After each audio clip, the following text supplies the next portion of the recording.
Om Shanti. Good times to all of you. My name is Shwetank, and I have been asked to make this short video presentation on visualization as a modality to heal ourselves as part of the arts to heal our hearts. So, visualization is a topic that's very near and dear to me. It's an art that I've used almost exclusively on a daily basis ever since I've become the part of the Brahma Kumaris some 20 years back. There is a lot of science behind visualization, and it won't be possible for me to cover it all in this short video. But in its simplest term, it reminds us of the total inseparable connection between the mind and the body.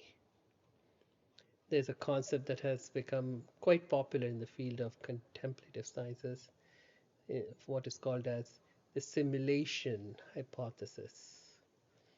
And there have been numerous experiments with functional MRI and PET scans of the brain, and it has been determined that the same areas of the brain light up, or the activity of those brain areas increases when we visualize or imagine something just as we are experiencing that thing live. Although, of course, to a much lesser extent, but there is quite a bit of overlap actually. What that really means is that the brain can and actually gets fooled when we visualize something, and we then begin to start believing that's actually happening to us.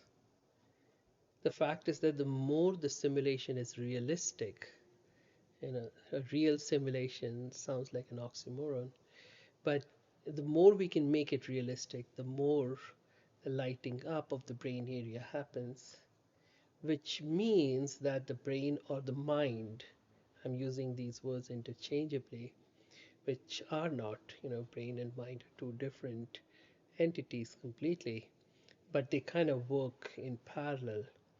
And so the brain or the mind begins to believe that that is happening to be real in a much more powerful way.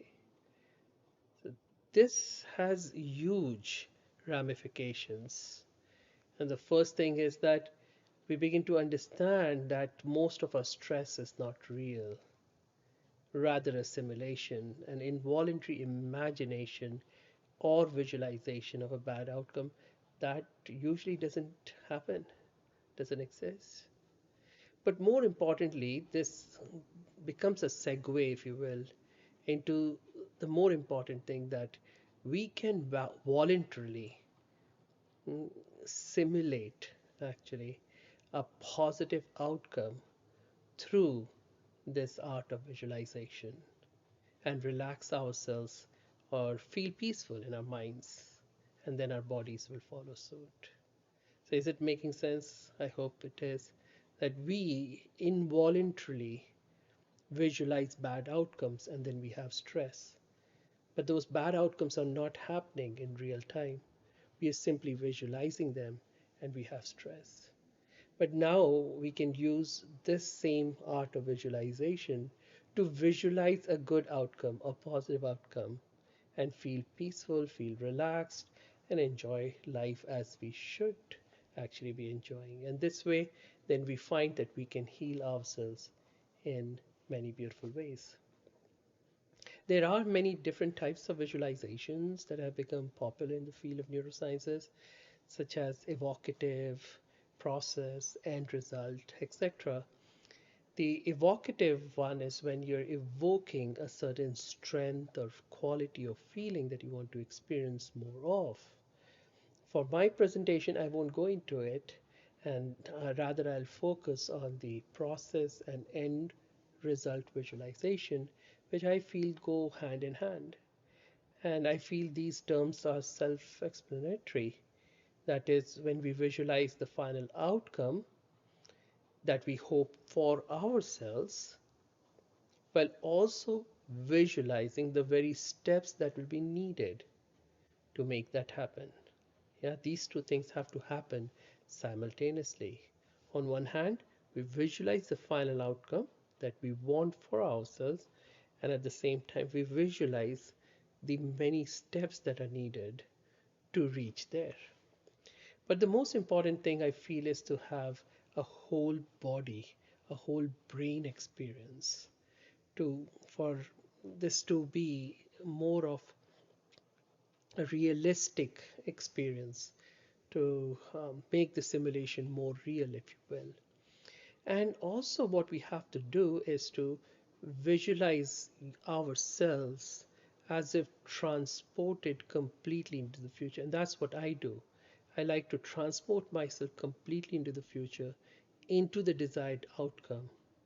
Or rather, another way of doing it is to bring the future into the present moment. In other words, the experience that we have already achieved the desired outcome. More like we are now actually living the new reality, if that makes sense. So now let's do a short visualization exercise. I invite you to visualize this final outcome.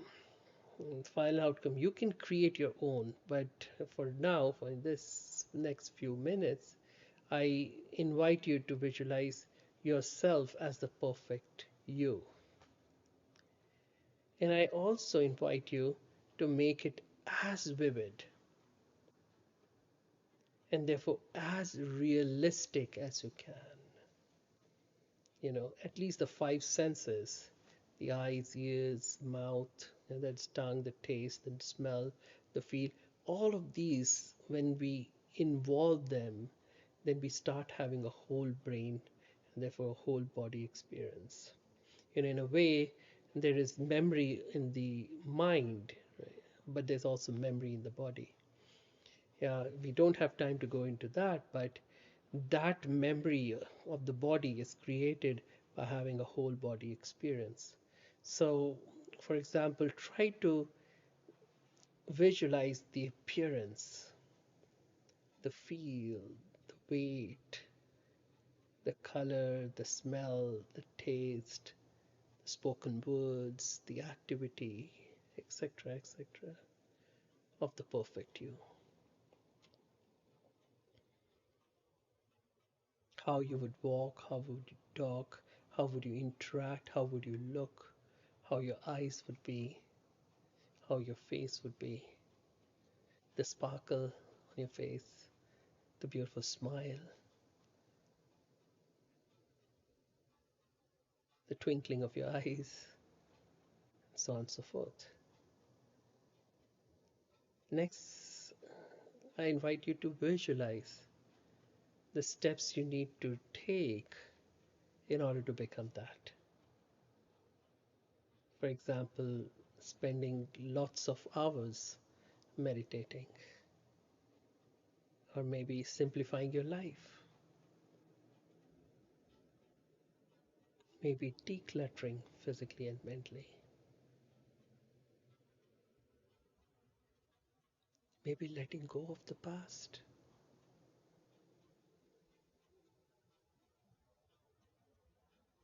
maybe serving others with love and kindness, so on and so forth. You create the steps you feel will take you to your desired outcome.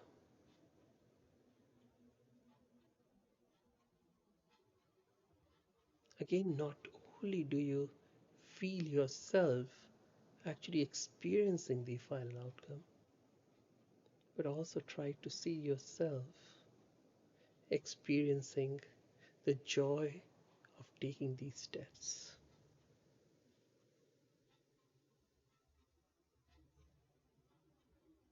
See yourself experiencing the joy, for example, of meditating, the peace that you're receiving through the meditation experience. Is it valuable?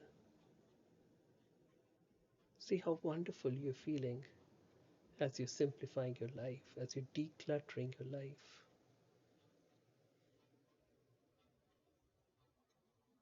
See how light you're feeling as you're letting go of the past, letting go of the control, the illusion of control. See how beautiful it feels.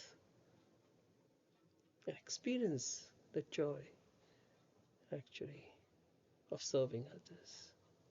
See yourself going door to door, serving people, whoever is in need, with love, with kindness, with compassion, with respect.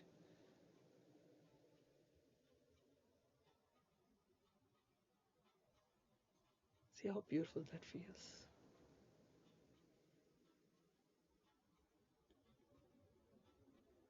And now, once again, take yourself into the final outcome.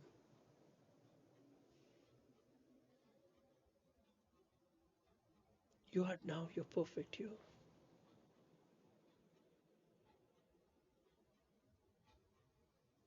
Just like you would go to some shop where garments, clothes are available, and you would try that on. Oh, this is a nice dress. And you take it to the changing room and then you try it on. Feel how does that feel? No, that feels comfortable. It feels good. Similarly, try on, if you will, your perfect you and check it out how it feels. I'm sure you'll feel great. Try to hold on to that experience for as long as you can.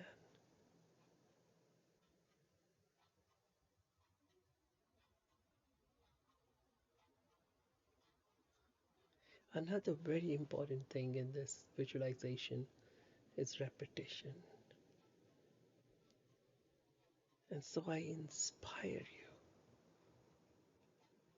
to keep doing this simple exercise as many times a day as you can for your own healing. Visualize the final outcome and visualize the steps you're taking to reach the final outcome. All of that in real time, in here and now, in the present moment, bringing the future into the now. That's the trick. And having as whole brain, whole body experience as you can. Make it as vivid as you can. And do it many, many times every day for as long as you can to heal yourself. Thank you.